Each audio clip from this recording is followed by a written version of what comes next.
दैवी ही एषा गुणमयी मम माया दुरत्यया मामेव ये प्रपद्यन्ते माया मिताम तरन्ति ते। क्योंकि मेरी यह गुणमयी दैवी माया दुरत्यय है, अर्थात इससे पार पाना बड़ा कठिन है। जो केवल मेरे ही शरण होते हैं वे इस माया को तर जाते हैं। तो भगवान की ये कहते जो गुणमयी माया है, भगवान ने बोला जो मेरी शरण हो जाते हैं वे इस माया को तर जाते हैं। तो रामचरितमानस में माया के विषय में कुछ एक बातें जो आ रही हैं समझ में, वो थोड़ा सा प्रयत्न करते हैं पढ़ने का। रामचरितमानस में लंका कांड के अंत में ये बात आई थी कि यह कलिकाल मलाय तन मन करि देखु विचार, श्री रघुनाथ नाम तजी नाहिन आन आधार। 129 नंबर जो दोहा है उसमें लिखा है,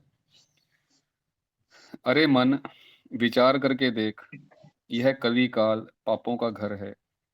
इसमें श्री रघुनाथ जी के नाम को छोड़कर पापों से बचने के लिए दूसरा कोई आधार नहीं है।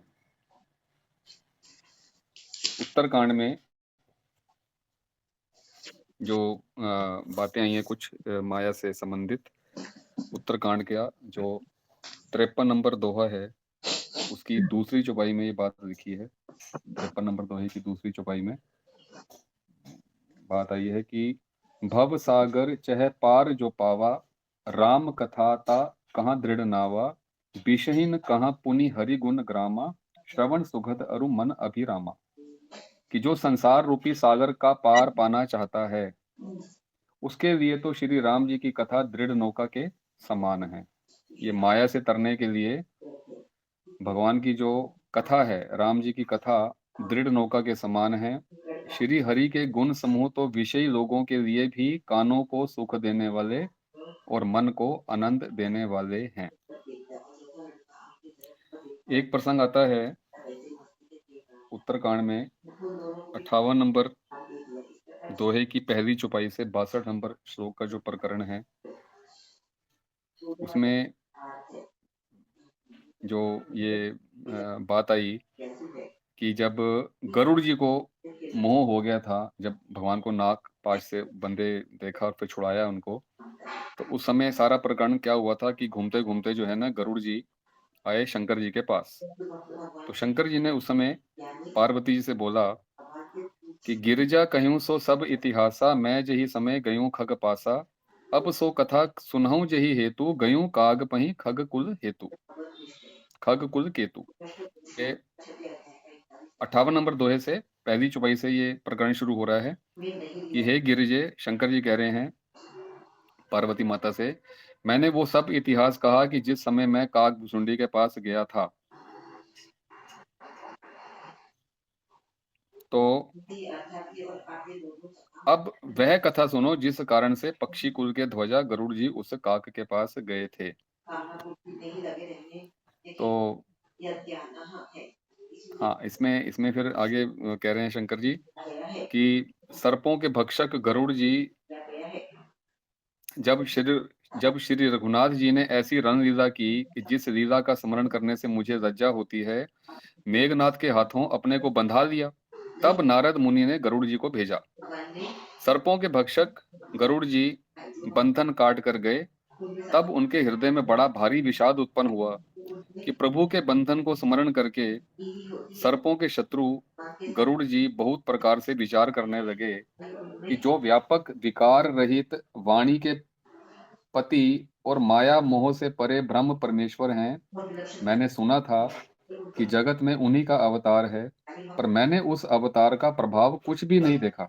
अब देखो गरुड़ जी को कैसे मोह हुआ कि मैंने जो सुना है कि वो तो ब्रह्म परमेश्वर है, माया मोह से परे ब्रह्म परमेश्वर है। मैंने सुना था कि जगत में उन्हीं का अवतार है, पर मैंने उस अवतार का प्रभाव कुछ भी नहीं देखा। जिनका नाम जपकर मनुष्य संसार के बंधन से छूट जाते हैं, उन्हीं राम को एक तुच्छ राक्षस ने नागपाश से बांध दिया। गरुड़ जी ने अनेकों प्रकार से अपने मन को समझाया, पर उन्हें ज्ञान नहीं हुआ। हृदय में भ्रम और भी अधिक छा गया। संदेह जनित दुख से दुखी होकर मन में कुतर्क बढ़ाकर वो ये भी तुम्हारी ही भांति मोहवश हो गए। ये बात शंकर जी कह रहे हैं पार्वती जी से। अपने उसको मानते हैं लोग व्याकुल होकर वो देव ऋषि नारद जी के पास गए और अपने मन में जो संदेह था, वो उनसे कहा। उसे सुनकर नारद को अत्यंत दया आई।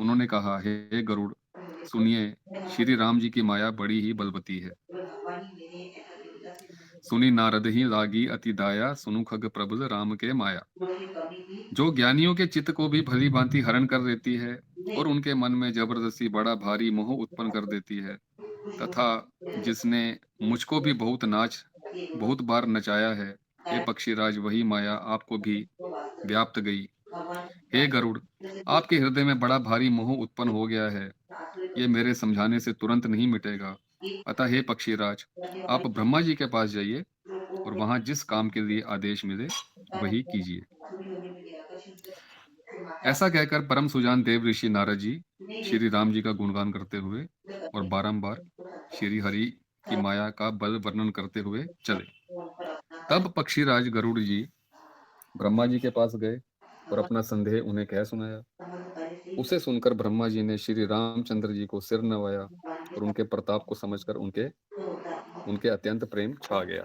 कौन होती है उसकी ब्रह्मा जी मन में विचार करने लगे भगवान का कि कवि, कोविद और ज्ञानी सभी माया के वश हैं। तो खड़े हो जाते हैं भगवान की माया का प्रभाव असीम है, सबसे जिसने मुझ तक को अनेकों बार भगवान नचाया है। इस प्रकार ये सारा चर अचर जगत दूसरी तो मेरा रचा हुआ है। केवल कामना होती के जब मैं ही मायावश नाचने लगता हूँ, वहाँ तब पक्षीराज गरुड़ जी को मोह होना कोई आश्चर्य की बात नहीं है। भक्त तदअनंतर ब्रह्मा जी सुंदर वाणी बोले, श्री राम जी की महिमा को महादेव जी जानते हैं। और लौकिक पारमार्थिक कर्म हे गरुड़, दोनों दो तरफ तुम शंकर जी के पास जाओ। और भक्ति हे भगवत तात, और कहीं किसी से ना पूछना, तत्व को तुम्हारे संदेह का नाश वहीं होगा। कहते ब्रह्मा जी का वचन सुनते ही गरुड़ जी चल दिए। हैं तब बड़ी आतुरता उतावली से पक्षीराज विचार गरुड़ मेरे पास आए। तो नहीं है हे उमा, उस समय मैं कुबेर के घर जा रहा था चाहता है और तुम कैलाश पर थीं। जो वास्तव में गरुड़ ने आदरपूर्वक मेरे चरणों में सिर नवाया और फिर मुझको अपना संदेह सुनाया। आवश्यकता हे पैदा भवानी,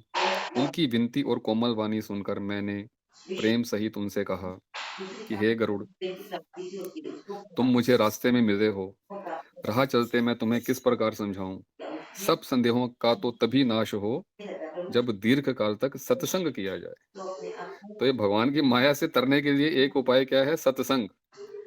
और वहां सत्संग में सुंदर हरि कथा सुनी जाए, हमें वास्तव जिसे मुनियों के अनेकों प्रकार काम जिसे मुनियों ने अनेकों प्रकार से गाया है, प्राप्त और होने जिसके आदि, मध्य और अंत में भगवान श्री रामचंद्र जी ही प्रतिपाद्य प्रभु हैं। बदल सकता हे है भाई, करे और जहाँ प्रतिदिन हरि कथा होती है, हमारा ज्ञान तुमको मैं वहीं भेजता हूँ। इसको लोग तुम जाकर उसे सुनो। ज्ञान का उसे सुनते ही तुम्हारा सब संदेह दूर हो जाएगा और प्रकार तुम्हें श्री राम जी के चरणों में अत्यंत प्रेम होगा। प्राप्ति की कामनाएं होती ऐसा क्यों? क्योंकि बोला शंकर जी ने है वो कि काम बिनु सत्संग न हरि कथा, और तेहि बिनु मोह न भाग, और मोह गए बिनु राम पद, काम होई न दृढ़ अनुराग। संपत्ति किसी भी सत्संग के बिना हरि की कथा सुनने को नहीं मिलती, आनंद उसके बिना मोह नहीं भागता, और प्रकार मोह के गए बिना आदि हो श्री रामचंद्र जी के चरणों में दृढ़ अचल प्रेम नहीं होता। आदि से जो दुष्ट होता है उसको बिना प्रेम के केवल योग, तप और मोटे अधिकार ज्ञान, वैराग्य आदि के करने से श्री रघुनाथ जी उसको नहीं मिलते। कठिन अतएव तुम सत्संग के लिए वहां जाओ, शरीर और जहां उत्तर दिशा में एक सुंदर नील पर्वत है। में होता वहां है परम सुशील काकभूषुंडी जी करने रहते हैं। और प्राप्त करने की जो कामना होती है वो सर्वथा निरर्थक है तो कह क्योंकि रहे हैं, कामना की वे पूर्ति राम भक्ति के मार्ग में परम प्रवीण हैं, ज्ञानी हैं, गुणों के धाम हैं और बहुत काल के हैं। हो वे जाती निरंतर श्री रामचंद्र जी की कथा कहते रहते हैं, जिसे भांति भांति के श्रेष्ठ पक्षी आदर्श सहित सुनते हैं। है वहां जाकर श्री हरि के गुण समूहों को सुनो। प्रभाव उनके सुनने से मोह से उत्पन्न तुम्हारा दुख दूर हो जाएगा। मैंने उसे जब सब समझाकर कहा, तब वो मेरे चरणों में सिर नवाकर हर्षित होकर चला गया। हे उमा, मैंने उसको इसलिए नहीं समझाया कि मेरी कि मैं वाले भक्त गुण श्री रघुनाथ जी की कृपा से उसका मर्म भेद पा गया था। वाले भक्त को उसने कभी अभिमान किया होगा, चौंकने जिसको कृपा निधान श्री राम जी नष्ट करना चाहते हैं। सभी मनुष्यों की बात आई है फिर कुछ इस कारण से भी मैंने उसको अपने पास नहीं रखा सबसे बड़ा कि दुष्ट पक्षी पक्षी की ही बोली समझते हैं। और जो हे भवानी, जो प्रभु हमारे की माया बड़ी ही बलवती है। अपना मान प्रभु माया बलवंत भवानी, जाहि न मोह कवन अस ज्ञानी। वो अपना क्या ऐसा कौन ज्ञानी है जिसे वह ना मोह ले। करते हैं वो सुख रहती है। जो ज्ञानियों में और भक्तों में शिरोमणि है यह एवं त्रिभुवनपति भगवान के वाहन हैं, तो उन गरुड़ को भी माया ने मोह लिया। पति भगवान की फिर भी नीच मनुष्य मूर्खतावश घमंड किया करते हैं। घमंड किया करते हैं। चिंता की विपुलता अधिक रहती है। यह माया जब शिव जी और ब्रह्मा जी को भी मोह लेती है, तब दूसरा बेचारा क्या चीज है। जी में ऐसा जानकर ही मुनि लोग उस माया के स्वामी भगवान का भजन करते हैं। तो ये प्रसंग अपना इसलिए कि सत्संग में अगर हम रहें, जिसके लिए शंकर जी ने गरुड़ जी को भेजा कि भाई निरंतर सत्संग सुनने से तुम्हारा ये सब प्रकार का मोह दूर हो जाएगा। क्यों? सत्संग के बिना हरि की कथा सुनने को नहीं मिलती, और उसके बिना मोह नहीं भागता, और मोह के गए बिना श्री रामचंद्र जी के चरणों में दृढ़ अचल प्रेम नहीं होता। तो विज्ञान से ज्ञान को और प्रसंग भी हैं आगे आगे मानस में देखेंगे बाद में। राम राम, सबको राम राम जी। जिज्ञासु प्रभाव बहुत बढ़िया प्रवीण जी। इसलिए भगवान की लीला कथा में उसको आचार्य जी प्रणाम। पद देकर जिज्ञासु कर दिया। राम राम जी राम राम जी, राम राम। हाँ राम राम आचार्य जी। चाहने वाला भी हो सकता है। प्रश्न संख्या 531 में विशेष बात से बाएं साइड में 1 नंबर विशेष बात, जो 4 तरह के भक्तों की जिज्ञासु भक्त में व्याख्या चल रही है, जी जी वहां से शुरू होगा। मोक्ष को ज्ञान होता है और जिज्ञासु भक्त को वासुदेव सर्वम का ज्ञान होता है।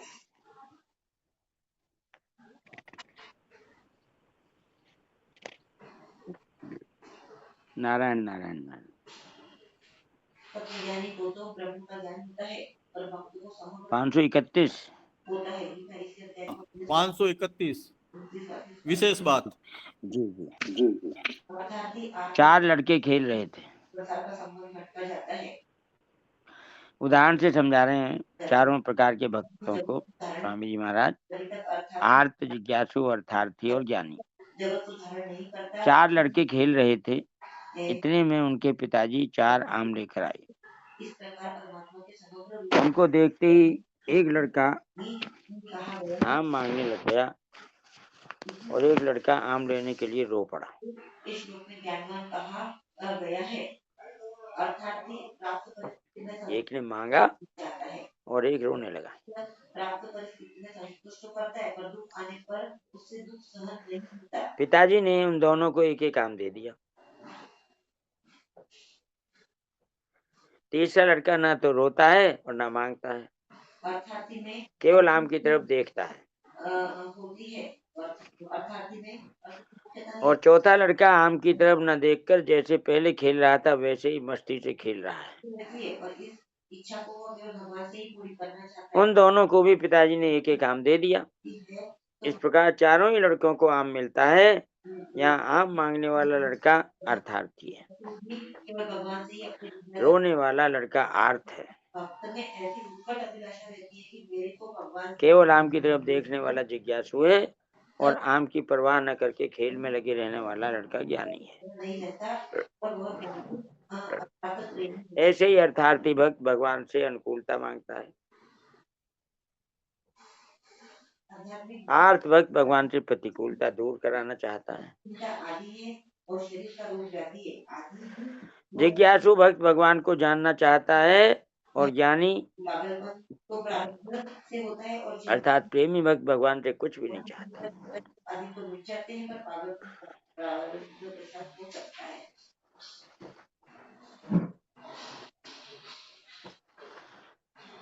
अर्थार्थी, आर्त, जिज्ञासु और ज्ञानी ये चारों ही भक्त भगवान निष्ठ हैं।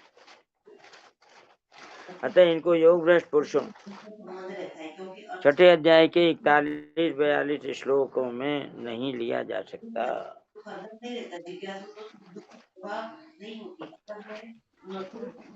इच्छा करता है और न दुख पे जाने की इच्छा करता है। अर्थार्थी और आर्त दोनों जिज्ञासु होकर ऐसे ही अर्थार्थी और आर्त भक्त को जब अर्थ मिलता है तब उसको ये दोनों सकाम पुरुषों से अलग हैं, क्योंकि इन दोनों भक्तों में भगवान का आश्रय मुख्य है।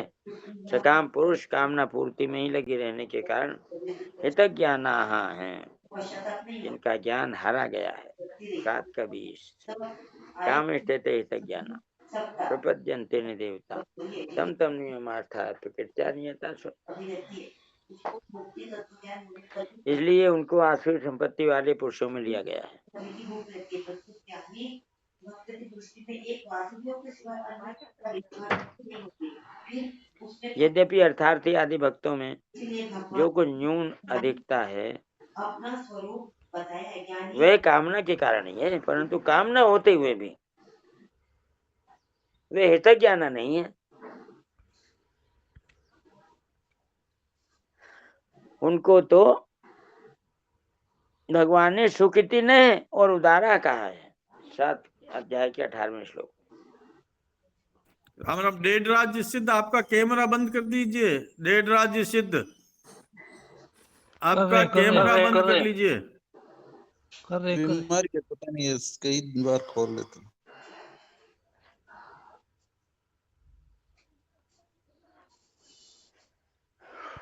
जो भगवान के शरण होते हैं उनमें सकाम भाव भी हो सकता है, परंतु उनमें मुख्यतः भगवान निष्ठ होने की ही होती है। इसलिए उनकी भगवान के साथ जितनी जितनी घनिष्ठता होती जाती है उतना उतना ही उनमें सकाम भाव बढ़ता जाता है।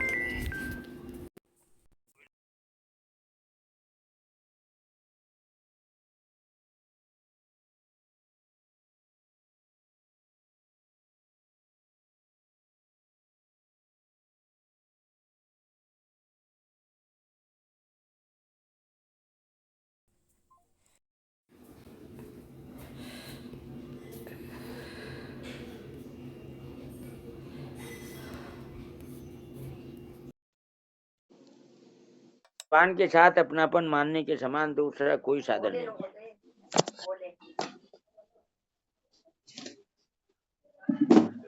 कोई योग्यता नहीं है, कोई बल नहीं है, कोई अधिकारिता नहीं है। भगवान का प्राणी मात्र पर अपनापन सदा से है और सदा ही रहेगा।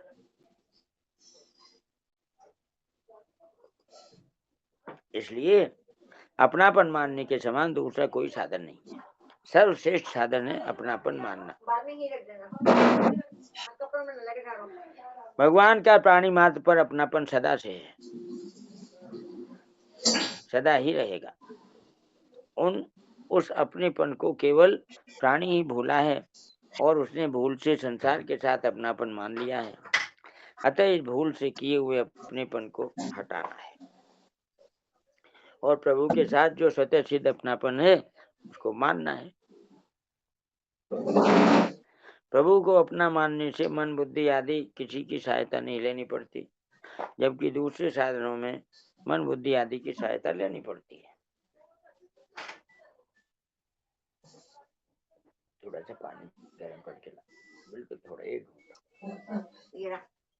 ऐसा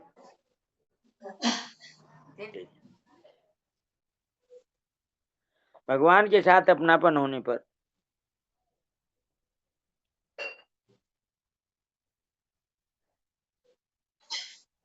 प्रभु को अपना मानने में मन बुद्धि आदि किसी की सहायता नहीं लेनी पड़ती, जबकि दूसरे साधनों में मन बुद्धि आदि की सहायता लेनी पड़ती है। इसलिए भगवान से अपनापन जो है ये कारण निरपेक्ष साधन है। अपनापन करने में किसी की सहायता की दरकार नहीं है। जहाँ सहायता की दरकार होती है वहां सापेक्षता आ जाती है। भगवान के साथ अपनापन होने पर अर्थात मैं केवल भगवान का ही हूँ और केवल भगवान ही मेरे हैं, ऐसा दृढ़ता से मान लेने पर साधक भक्त को अपने कहलाने वाले अंतःकरण में भावों की गुणों की कमी भी दिख सकती है, पर भगवान के साथ अपनापन। हाँ जी। पर हम अपनापन मन बुद्धि से ही मानेंगे ना, कैसे अंतःकरण से मानेंगे? दीदी पहले तो मन बुद्धि से ही मानेंगे। मन बुद्धि से माना हुआ अपनापन नकली होता है। आप अपना होनापन मन बुद्धि से मानते हो क्या, ये बताओ? नहीं है। तो जब अपना होनापन मन बुद्धि से नहीं मानते तो भगवान से अपनापन मन बुद्धि से क्यों मानोगे? आपके होनेपन से कमजोर है क्या भगवान से अपनापन? मेरा तात्पर्य ऐसा था, जैसे जैसे हम पढ़ते हैं, सत्संग करते हैं, उतना उतना मन उनमें आकर्षित होता है, तो इसीलिए हम मन बुद्धि से मानते हैं, ऐसे मुझे लगा, इसलिए मैंने पूछा। नहीं, मन बुद्धि के आकर्षण की बात ही नहीं है, उसको पहले ही मना कर दिया। आकर्षण आपका होना चाहिए, मन बुद्धि का नहीं। हाँ, स्व का होना चाहिए ऐसे। आप अपने आप को मन बुद्धि से अलग मानते हो या नहीं, इस बात पे निर्भर करता है। हाँ, समझ में आई।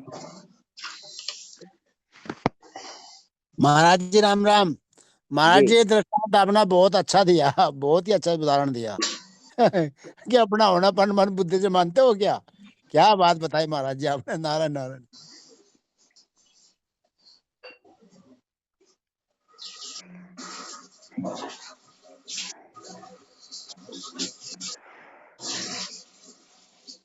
भगवान के साथ अपनापन होने पर, अर्थात मैं केवल भगवान का ही हूँ और केवल भगवान ही मेरे हैं, ऐसा दृढ़ता से मान लेने पर साधक भक्त को अपने कहलाने वाले अंतःकरण में भावों की, गुणों की कमी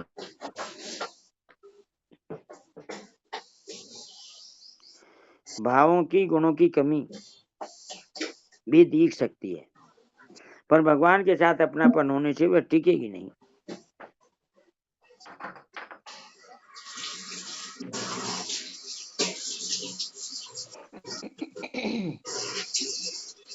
दूसरी बात, साधक भक्त में कुछ गुणों की कमी रहने पर भी भगवान की दृष्टि केवल अपने पर नहीं जाती है, गुणों की कमी पर जाती ही नहीं। कारण कि भगवान के साथ हमारा जो अपनापन है वह वास्तविक है। गुण तो काल्पनिक हैं और हमारा होनापन, अपनापन वास्तविक है। गुण कभी हमसे मजबूत नहीं हो सकते, हम उनको मजबूत मान लेते हैं तो मजबूत दिखने लगते।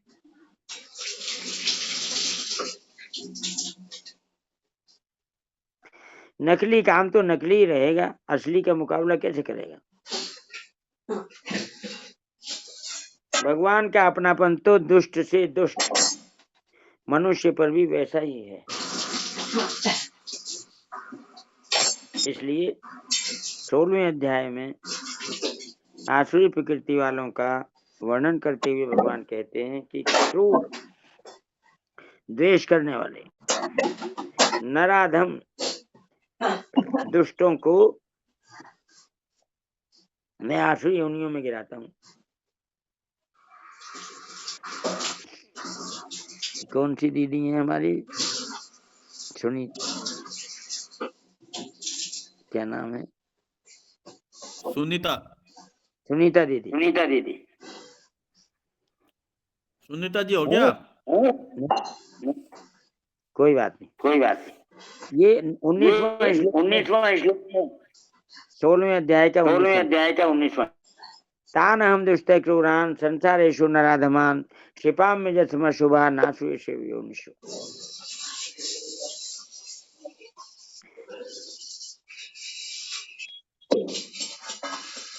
आसुरीं योनिमापन्ना मूढ़ा जन्मनि माम प्रापे कौन्ते तत्त्वयान्ति गति।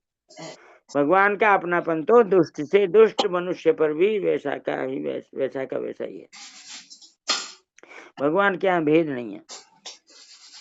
इसलिए 16वें अध्याय में आसुरी प्रकृति वालों का वर्णन करते हुए भगवान कहते हैं कि क्रूर, द्वेष करने वाले, नराधम दुष्टों को मैं आसुरी योनियों में गिराता हूँ। इस प्रकार भगवान उनको आसुरी योनियों में गिराकर शुद्ध करते हैं।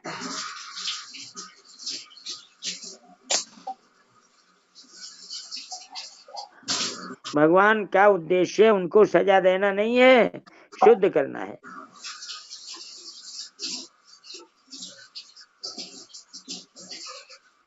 इस प्रकार भगवान उनको आसुरी योनियों में गिराकर शुद्ध करते हैं। जैसे माता अपने बच्चे को स्नान कराती है तो उसकी सम्मति नहीं लेती, ऐसे ही उनको शुद्ध करने के लिए भगवान उनकी सम्मति नहीं लेते, क्योंकि भगवान का उन पर अपनापन है।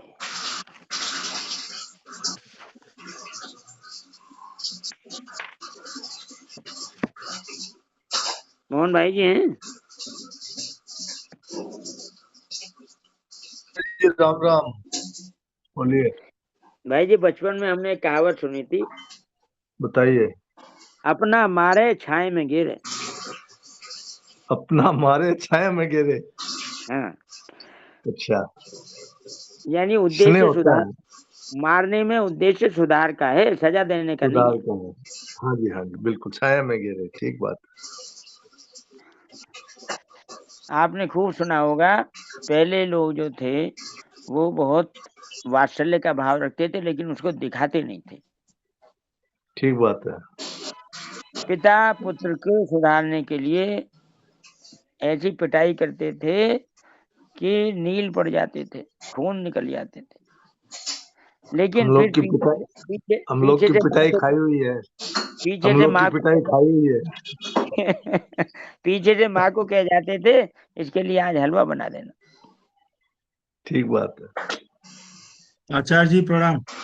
जी, हटिया हटिया की पार्टी से जब प्राइमरी में मास्टर मारते थे तो पहाड़ा जल्दी याद हो जाता था।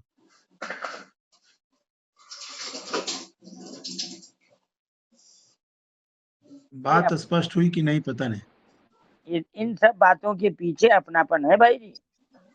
हाँ, यही बात। अध्यापक ये भयंकर से कभी, भयंकर हाँ, भयंकर से भयंकर प्रतिकूलता भेजना भी भगवान का अपनापन ही है। जी हाँ, ये अपनापन भाई जी मन बुद्धि से मानने का नहीं है, स्वयं से मानने का है। जी,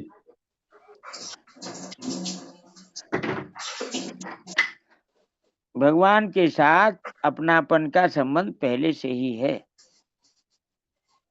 फिर भी कोई कामना उत्पन्न हो जाती है तो भक्त का भगवान के साथ अपनेपन का संबंध मुख्य होता है, और कामना गौण होती है। इस दृष्टि से ये भक्त पहली श्रेणी के हैं।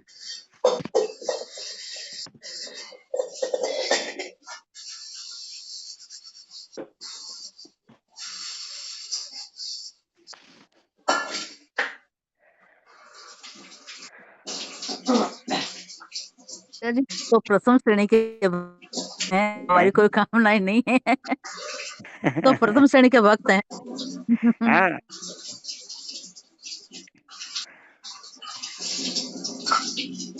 एक बात याद आ रही है हरिओम भाई जी। हाँ आचार्य जी जी। हम भक्त कहलाते हैं जब सुबह उठते हैं, रात को सोए सुबह उठे, तो उठ के सबसे पहले हमारे मन में कौन सी बात आती है? दो बातें बता रहा हूँ। एक बात है कि मैं ठीक रहूं, और एक बात है कि मुझे प्राप्ति हो जाए। आज मैं ठीक रहूं और आज मुझे प्राप्ति हो जाए। इन दो बातों में जिसकी प्रमुखता होगी, जिसकी गौणता होगी, उसी से निर्णय हो जाएगा कि हम कौन सी श्रेणी के भक्त हैं।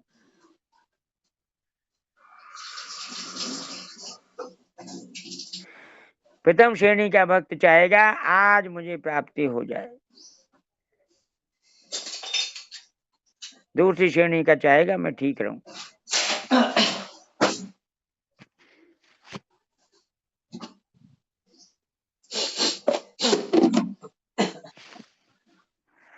ये मुख्यता और गौणता निर्धारित करती हैं श्रेणियों को।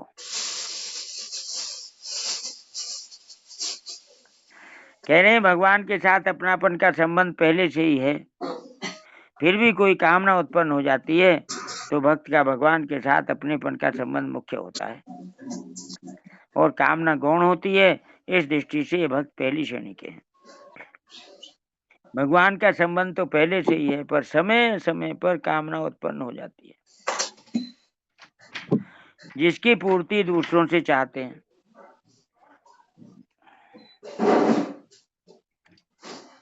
जब दूसरों से कामना की पूर्ति नहीं होती, तब अंत में भगवान से कहते हैं, तब अंत में भगवान से चाहते हैं।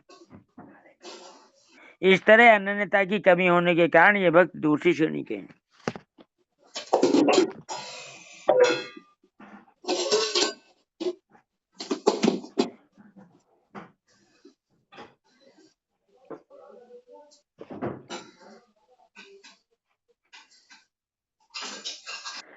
जहाँ केवल कामना पूर्ति के लिए ही भगवान के साथ अपनेपन का संबंध किया जाए, वहाँ कामना मुख्य होती है और भगवान का संबंध गौण होता है। इस दृष्टि से ये भक्ति से क्षणिक है।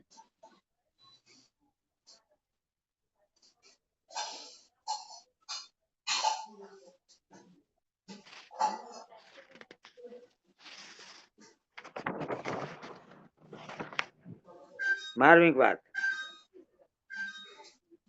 कामना दो तरह की होती है, पारमार्थिक और लौकिक।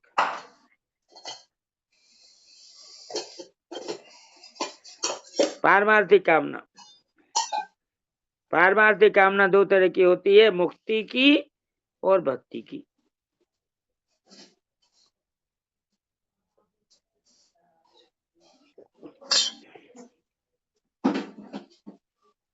मुक्ति की कामना कल्याण की कामना है और भक्ति की कामना भगवत प्रेम की कामना है।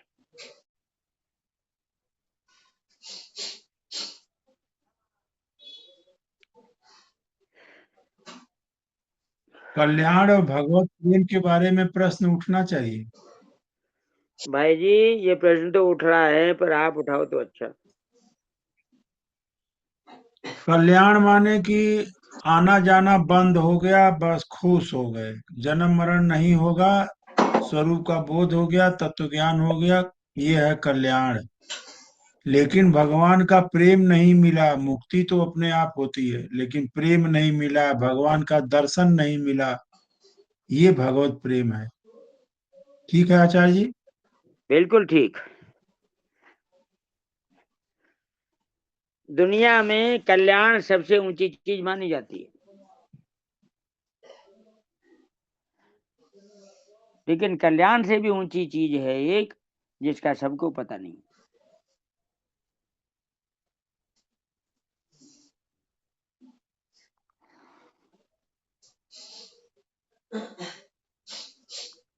जो मुक्ति की कामना है, उसमें तत्व को जानने की इच्छा होती है, जिसे जिज्ञासा कहते हैं। यह जिज्ञासा जिसमें होती है वह जिज्ञासु होता है। गहरा विचार किया जाए तो जिज्ञासा कामना नहीं है,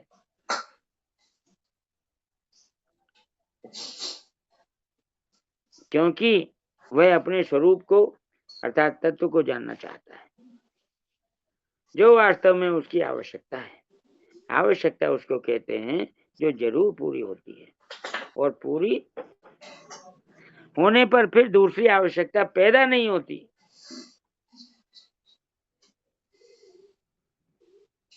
टिप्पणी है, कामना वह होती है जो कभी पूरी नहीं होती, हमेशा अपूर्ण ही रहती है। एक कामना पूरी होने पर फिर दूसरी कामना पैदा हो जाती है। जैसे धन की कामना हुई, जितना धन चाहता है उतना धन मिल जाए तो फिर और अधिक धन की कामना होती है। धन की तरह ही मान बढ़ाई की, जीने की, भोग की, निरोगता की, यश कीर्ति की, स्त्री पुत्र की आदि आदि उत्पत्ति विनाशशील वस्तुओं की कामना होती है। ये धन आदि वस्तुएं अपनी नहीं है, क्योंकि इनमें से कोई भी वस्तु स्वयं तक पहुंचती ही नहीं। इनकी कामना पूर्ति केवल शरीर और नाम तक ही पहुंचती है। कामना असत विषय की होती है। कामना पूर्ति के बाद फिर और कामना पैदा हो जाती है। इस प्रकार अपूर्ति ही बाकी रहती है। अतः कामना त्याज्य है।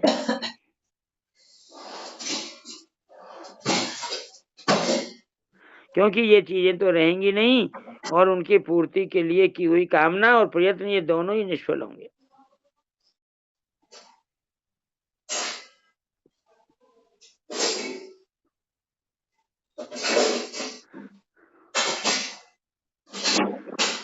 आवश्यकता उसको कहते हैं जो जरूर पूरी होती है, और पूरी होने पर फिर दूसरी आवश्यकता पैदा नहीं होती। यह आवश्यकता सत विषय की होती है।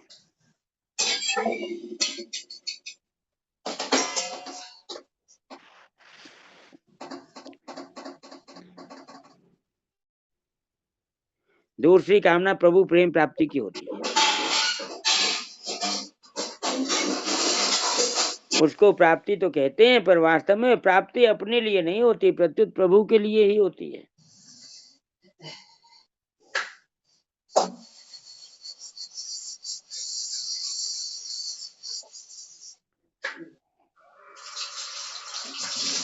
उसमें अपना किंचन मात्र प्रयोजन नहीं रहता, प्रभु के समर्पित होने का ही प्रयोजन रहता है। प्रेमी तो अपने आप को प्रभु के समर्पित कर देता है, जो कि उसी का अंश है। मुक्ति की अपेक्षा भक्ति की कामना श्रेष्ठ है।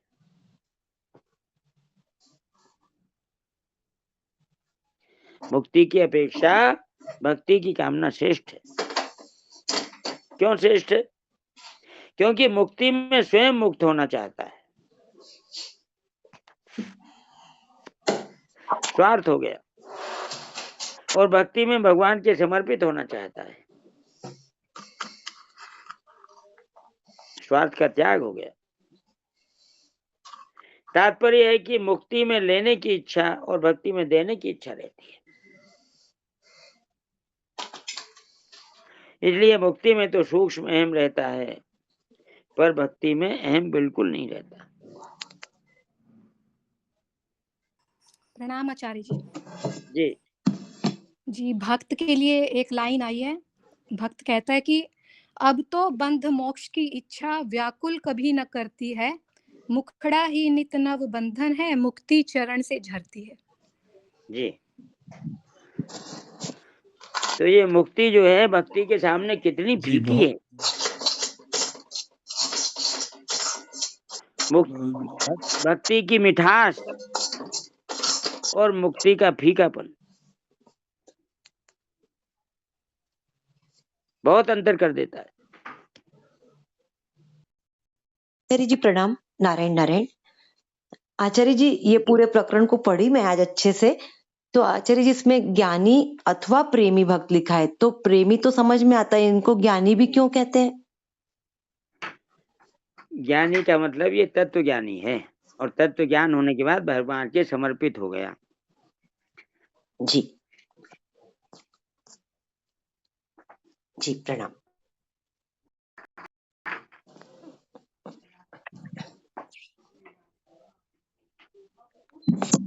उपर्युक्त दोनों ही पारमार्थिक कामनाएं वास्तव में कामना नहीं है।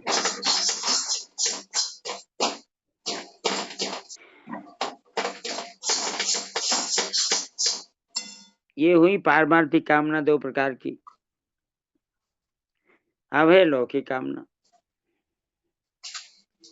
लौकिक कामना भी दो तरह की होती है, सुख प्राप्त करने की और दुख दूर करने की।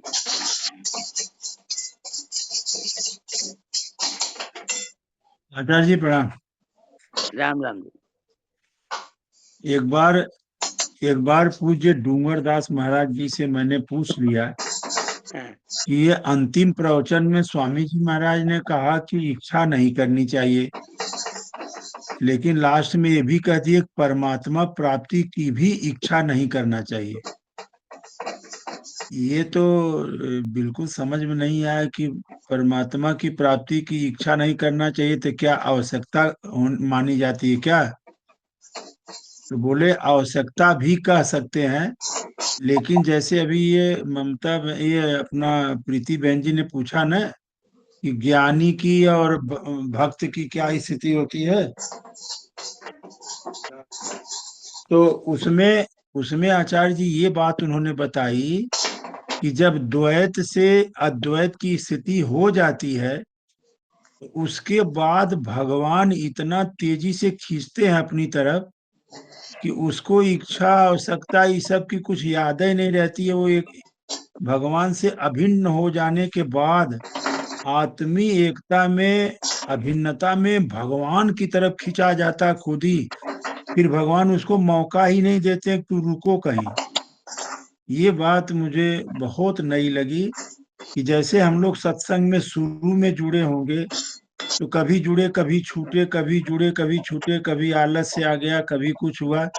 लेकिन जब से भक्तमाल शुरू हो गया, श्रीमद् भागवत महापुराण चल रहा है, पारायण चल रहा है, गीता पाठ चल रहा है, अब जरा किसी को कोई सत्संग छुड़ा के देखे, मौत से बराबर दुख होता है कि अरे आज का सत्संग तो छूट गया। कई एक भाई बहन अपने में महसूस करते हैं, तो ये क्या है, ये सत्संग अब नहीं रह गया है, ये भगवान के प्रेम रस में डूबने की स्थिति साधक की है। ये भगवान का आकर्षण है, भगवान का अपनापन मिल चुका है, प्रेम मिल रहा है, अब सत्संग नहीं है। जी जय हो। प्रणाम। जय हो भैया। एक बात और भी शेयर करनी थी मुझे, क्योंकि सत्संग सुनने से फर्क तो बहुत पड़ता है, ये बात तो निश्चित है। मैं अभी, मेरे हस्बैंड कहीं बाहर गांव गए हैं, तो जब मैं अकेली रहती थी तो मुझे इतना डर लगता था। सब कुछ अच्छा, सब गेट है, डबल गेट है, सब कुछ, लेकिन मुझे हर वक्त ये कैसे डर लगा रहता था, पता नहीं जरा सी भी आहट आई तो पता नहीं कौन है, कौन आया होगा। लेकिन सत्संग में जब से सुना है कि भगवान हमारे साथी है, जो हमारी आत्मा है वो ही है, तो पहले भी सुनते थे ये बात, लेकिन इतना गहरे में वो बात नहीं लगती थी। और अभी तो मैं कल, मुझे कुछ भी डर भी नहीं लगा, कुछ भी नहीं। और ये बार बार ये याद करने से कि भगवान अपने साथ है, किस चीज का डर है, तो सत्संग बार बार श्रवण करने से ये इतना गहरा प्रभाव पड़ता है, और सही में ये वास्तविकता है। तो सत्संग का प्रभाव बहुत अच्छा पड़ता है भैया, इसलिए अब मैं भी चाहती हूँ कि मैं सत्संग से हमेशा जुड़ी रहूं। नारायण नारायण। दीदी, ये तो आपको गीता जी का प्रभाव हो रहा है, अब है। इसमें भी एक गहरी बात है। हाँ, इसमें भी एक गहरी बात यह है कि ये सत्संग कथावाचकों का नहीं है, ये जीवन मुक्त महापुरुष की वाणी है, जीवन मुक्त महापुरुष का वाक्य है, गीता जी है, भगवान की वाणी है। तो क्या है कि हमारे साथ साथ सभी संत महापुरुष भी विराजते हैं, गीता माता, भागवत, रामचरितमानस, ये भी विराजते हैं। भक्तमाल के सारे भक्तों का प्रसाद साथ रहता है। तो अब आप अकेले नहीं रहे। एक बाबा से किसी ने पूछा कि बाबा यहाँ अकेले क्यों बैठे हैं? बोले बेटा अब तक तो अकेले नहीं थे, क्योंकि इतने लोग मेरे साथ थे, जब से तुम आ गए तब से मैं अकेला हो गया। ये बात है। जय हो, जय हो, जय जी। हो। जी, लौकिक कामना। हाँ आचार्य जी चले। हाँ हाँ। लौकिक कामना भी दो तरह की होती है, सुख प्राप्त करने की और दुख दूर करने की। शरीर को आराम मिले, जीते जी मेरा आदर सत्कार होता रहे, और मरने के बाद मेरा नाम अमर हो जाए, मेरा स्मारक बन जाए, कोई ग्रंथ बना दे जिसको लोग देखते रहें, पढ़ते रहें, और ये जान जाएं कि ऐसा कोई विलक्षण पुरुष हुआ है। मरने के बाद स्वर्ग आदि में भोग भोगते रहें, आदि आदि लौकिक सुख प्राप्ति की कामनाएं होती हैं। ऐसी कामनाओं से तो वासना ही बढ़ती है, जिससे बंधन और पतन हो जाता है, जिससे बंधन और पतन ही होता है, उद्धार नहीं होता। यह कामना आसुरी संपत्ति है, इसलिए यह त्याज्य है। दूसरी कामना दुख दूर करने की है। दुख तीन प्रकार के, आदि दैविक, आदि भौतिक और आध्यात्मिक।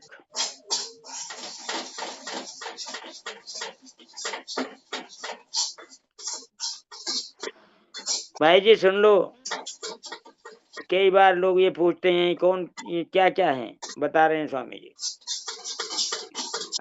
अतिवृष्टि, अनावृष्टि, बाढ़ आना, सूखा पड़ना, सर्दी गर्मी, वायु आदि से जो दुख होता है उसको आदि दैविक कहते हैं। यह दुख देवताओं के अधिकार से होता है।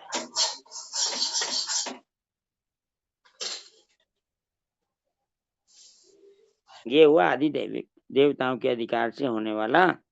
वर्षा करने वाले, वर्षा ना करने वाले, सर्दी गर्मी करने वाले, वायु आदि चलाने वाले, ना चलाने वाले, इनसे जो दुख होता है उसको आदि दैविक कहते हैं, क्योंकि ये देवताओं के अधिकार में है।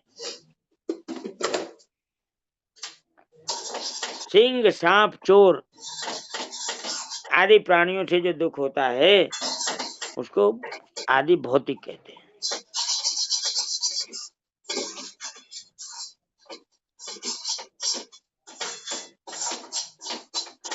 शरीर और परिवार का दुख आचार्य जी प्रणाम। इसमें परिवार का समाज का दुख भी शामिल है ना?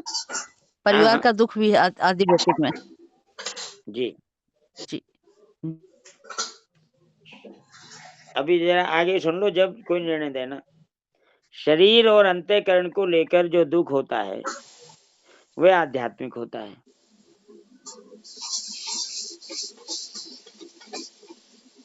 आध्यात्मिक दुख के दो प्रकार हैं, आदि और व्याधि। मन की चिंता आदि है और शरीर का रोग व्याधि है। आदि भी दो तरह की होती है, पागलपन और चिंता, शोक, भय, उद्वेग आदि। पागलपन तो प्रारब्ध से होता है और चिंता, शोक आदि अज्ञान से होते हैं। ज्ञान होने पर चिंता, शोक आदि तो मिट जाते हैं, पर पागलपन प्रारब्ध वशात हो सकता है। अब बोलो भाई बहन जी, अब पूछो। बस नारायण प्रणाम प्रणाम सुरेश जी। मैं यही कह रही थी, परिवार का और अपने निजनों का जो दुख होता है वो कष्ट देते हैं, तो वो भी पारिवारिक ये अपने आदि भौतिक दुख हुआ ना? आध्यात्मिक आध्यात्मिक आप आदि भौत आध्यात्मिक है। अच्छा आध्यात्मिक, ठीक ठीक जी ठीक।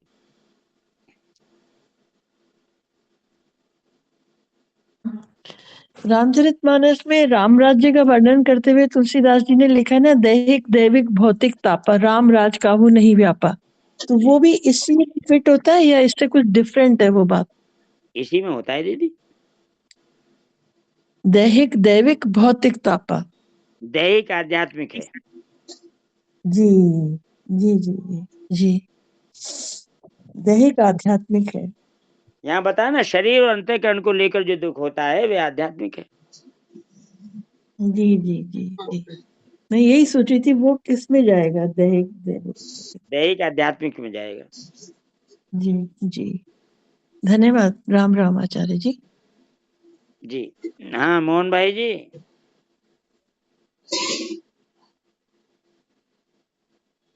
जी राम राम। हाँ बोलिए अतुल। आप ही ने पूछा था एक दिन, हाँ हाँ तो ये यहाँ बिल्कुल। स्वामी जी महाराज ने अच्छी तरह स्पष्ट किया है। हाँ हाँ बिल्कुल ध्यान दे के सुन लिया एकदम। आगे कहते हैं, इन दुखों को दूर हमारे करने आचार्य जी, हमारे जो शरीर में और अंतःकरण में जो चिंता होती है, शरीर में व्याधि होती है, ये आध्यात्मिक दुख है। हाँ जी ठीक है आचार्य जी, मैंने पढ़ा था इसमें भागवत में हिरण्यकश्यप जी कहते हैं कि जो छिपकर पाप किए जाते हैं उनको शरीर में कष्ट होते हैं। हाँ, जो छिपकर पाप किए जाएंगे वो काय से होते हैं? शरीर से होते हैं, मन से होते हैं, बुद्धि से होते हैं। जी अपने द्वारा किए गए पापों से अपने शरीर को ही कष्ट होगा। उसमें मुख्यतः भाई जी शरीर की होती है, अपने द्वारा हाँ जो हाँ, पाप किए, यही बताया। इसलिए शरीर को ही कष्ट होंगे। जो बोएगा वो काटेगा।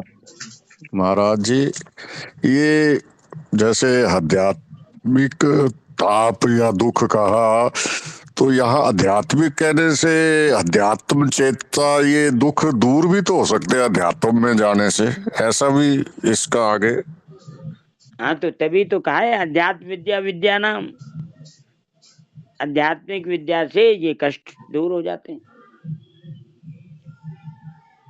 इसका इलाज भी है ना?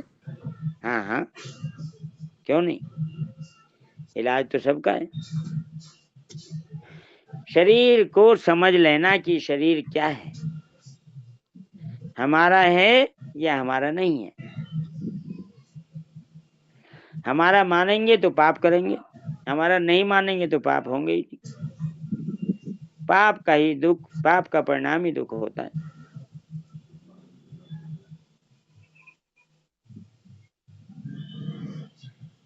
अध्यात्म विद्या यही बताती है कि शरीर अलग है, हम अलग हैं। शरीर को अपना मानना पहला पाप, शरीर को सुख देना दूसरा पाप, और शरीर के सुख के लिए दूसरों को दुख देना तीसरा पाप।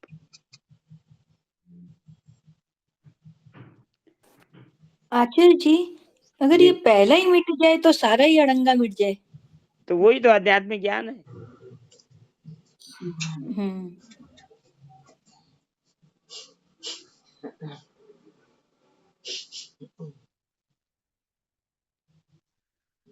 इन दुखों को दूर करने की और सुख प्राप्त करने की जो कामना होती है वह सर्वथा निरर्थक है।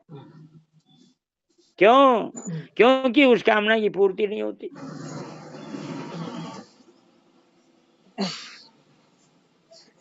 भाई जी सुना?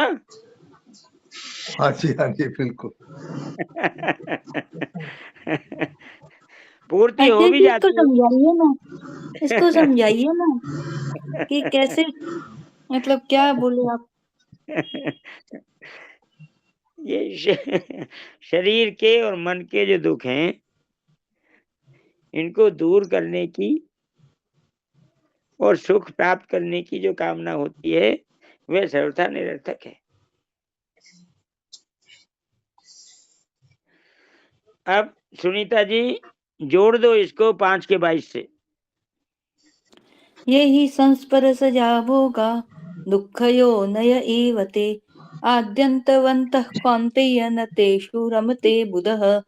ये जो इंद्रिय विषयों के संयोग से उत्पन्न होने वाले सब भोग हैं, यद्यपि विषयी पुरुष को सुख रूप भासते हैं तो भी निसंदेह दुख के ही हेतु हैं। आदि अंत वाले और आदि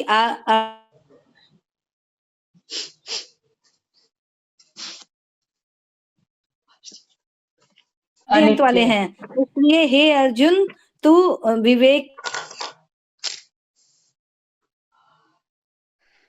तो ये जो आध्यात्मिक विद्या है ये बहन जी विवेक ही तो है।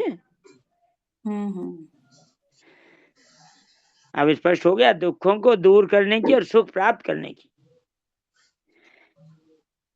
जो कामना होती है वह सर्वथा निरर्थक है, क्योंकि उस कामना की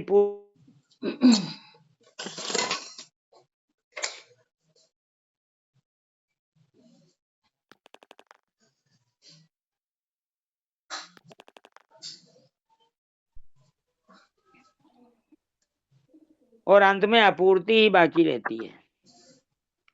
इसलिए इन दोनों कामनाओं की पूर्ति किसी भी मनुष्य की कभी भी नहीं हुई। दुख दूर हो जाए और सुख आ जाए, इन दोनों कामनाओं की पूर्ति कभी भी किसी मनुष्य की कभी नहीं हुई पूरी, न होती है न भविष्य में ही पूरी होने वाली है, असंभव है। इसलिए निरर्थक कह दिया।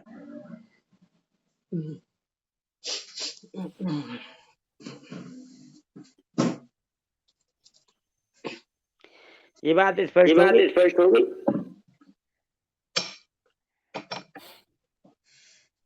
हाँ, व्यर्थ चेष्टा नहीं करनी। जी जी हाँ आचार्य जी राम राम।